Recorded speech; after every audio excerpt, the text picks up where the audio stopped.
के गोद में बसा राज्य अरुणाचल प्रदेश। ऊंची ऊंची पर्वतें, हरे भरे जंगल, पहाड़ी घाटी से झिलमिल चमकते हुए बहते धाराएं राज्य अरुणाचल प्रदेश का प्राकृतिक सुंदरता को और निखारती है। जिस तरह हर देश के हर राज्य में अपने राजधानी होते हैं, उसी तरह इस राज्य अरुणाचल प्रदेश में भी एक खूबसूरत राजधानी बसा हुआ है। वह है राजधानी ईटानगर। इस राजधानी में सदियों अरसे की पुरानी इमारत पाए जाने पर इस राजधानी के नाम ईटानगर रखा गया।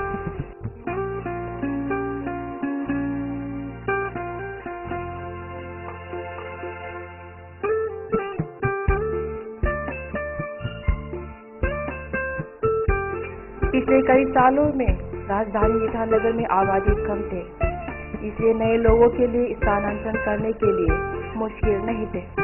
आबादी कम होने के कारण कचरे की गंदगी भी नहीं फैलते थे, जिससे पर्यावरण साफ रहते थे।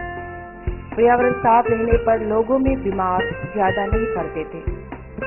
गाड़ियां कम होने पर सड़क दुर्घटना भी ज्यादा नहीं होते थे। लेकिन उस वक्त ईटानगर में बड़े बड़े इमारत नहीं थे। जैसे ही ईटानगर में रोजाना आबादी बढ़ने लगे, वैसे ही बड़े तेजी से ईटानगर में बड़े बड़े इमारत बनने लगे और बड़े बड़े बाजारें भी बनने लगे। लोग अपने आरामदायक जीवन के लिए गाड़ियां खरीदने लगे। राजधानी में हर चीजों की सुविधाएं मिलने पर ग्रामीण क्षेत्र से लोग राजधानी ईटानगर में निवास के लिए स्थानांतरण करने लगे। साथ ही बाहर राज्य से भी बहुत से लोग अधिक से अधिक राजधानी में स्थानांतरण करने लगे।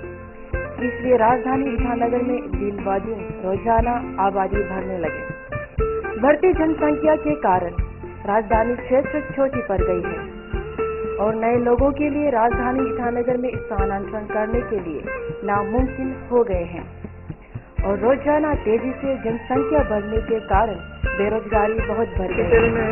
बहुत से गाड़ी और आबादी भी बहुत बढ़ गया और गाड़ी घोड़ा भी बहुत बढ़ने का कारण से रास्ता जो 20-22 साल में जो रास्ता जो बनाया गया था, आज का दिन में वो रास्ता जो है जितने गाड़ी बढ़ रहा है, आदमी बढ़ रहा है, उसके लिए काफी नहीं है, बहुत ही कंजस्टेड है।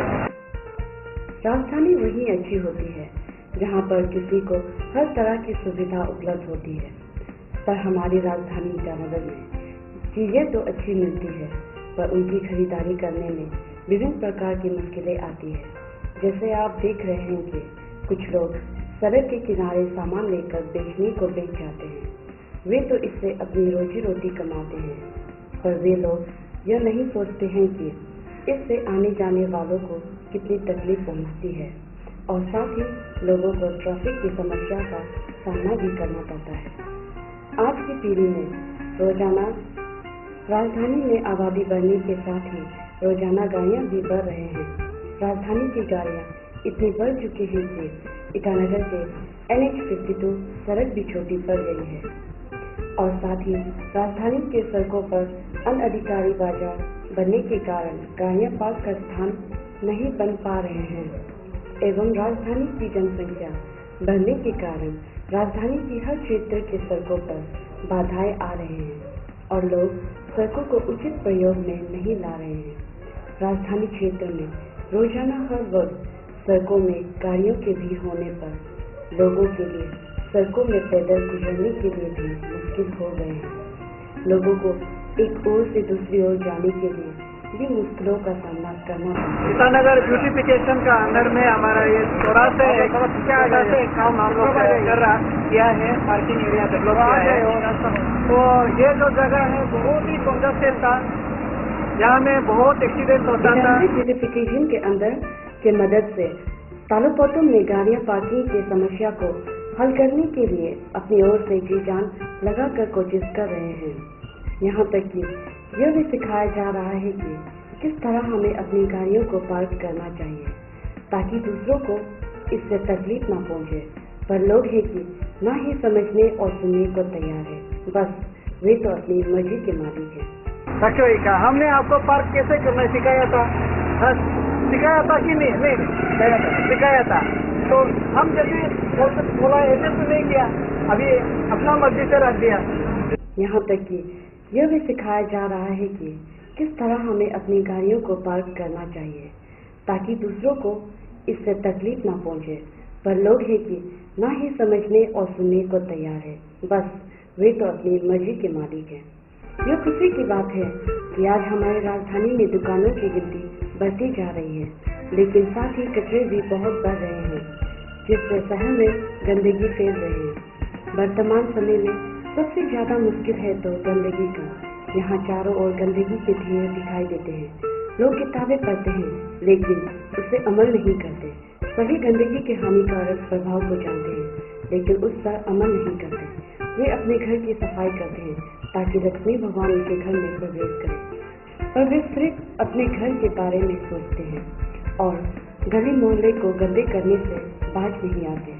वे ये जानकर भी अनजान रहते हैं कि गंदगी हवा के द्वारा हमारे घर, हमारे परिवार और हमारे शरीर में प्रवेश करते हैं। बड़ी दुख की बात है, अनपढ़ तो अनपढ़, पढ़े लिखे लोग भी यही करते हैं। जब बारिश होते हैं तब उस कचरे को पानी ले जाते हैं और वो बन जाते हैं गंदे नाले, जहाँ से मलेरिया जैसी भयानक बीमार के मच्छर उत्पन्न होते हैं। तो कहीं पर कचरे नाले के द्वारा सीधे साफ नदी में मिल जाते हैं और उस नदी में लोगों के पीने के पानी की पाइप जोड़े हुए होते हैं, जिससे लोग पीकर टाइफाइड जैसी अन्य भयानक बीमारी से भी ग्रस्त होते हैं। आप आसाम और जंगल में नहीं है, अभी अरुणाचल में है, तो आप भी अरुणाचली है, आप ईटानगर का है, ठीक है, ये शहर आपका है, इसको सुंदर रखना भी आपका है। आपका बाल बच्चा इसी जगह में बैठ के आपका खाना खाना खिलाता है, कपड़ा खिलाता है, ये आपका शहर है। Additional district magistrate cum state officer capital region Itanagar तालापोटुम नागरिकों से अनुरोध कर रहे हैं कि नागरिक अपने पाले हुए पालतू पशुओं को खुलेआम सड़कों पर न छोड़ें, क्योंकि उससे सड़क दुर्घटना के आशंकाएं होते हैं और बहुत बार सड़क दुर्घटना भी हो चुके हैं, जिसके कारण बहुत से लोगों की जानें जा चुके हैं। हमारा शहर में जो लोग यहाँ रहते हैं वो लोग गाय पालते हैं, लेकिन गाय को उन लोग अपना घर पे नहीं पालते हैं। वो नेशनल हाईवे में अभी आप देख रहे हैं हमारा दक्षिण को पड़ने, यहाँ उन लोग पालते हैं।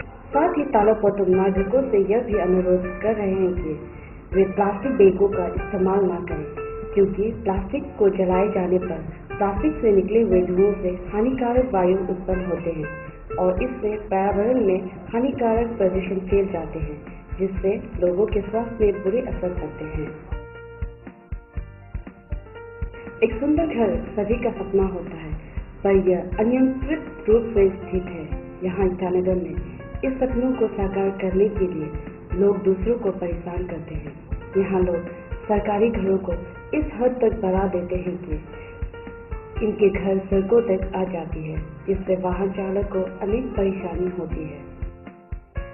गवर्नमेंट क्वार्टर को जबरदस्ती ये पूरा कंपाउंड के अंदर में ये बिल्डिंग बनाया गया। थोड़ा आप देखने से मालूम होगा कि इनका छत जो है, इनका खिड़की के ऊपर में नाला बना के चौड़ा है, लेकिन ये पूरा इसका ऊपर में ये छत अंदर घुसा के जो सामने जो बिल्डिंग दिखाई दे रहा है, कि वो बिल्डिंग को बहुत सफा के बनाया गया। उसका नीचे का बिल्डिंग बहुत ही नो स्पेस ही नहीं रखा, तो इस प्रकार से बहुत से बिल्डिंग है।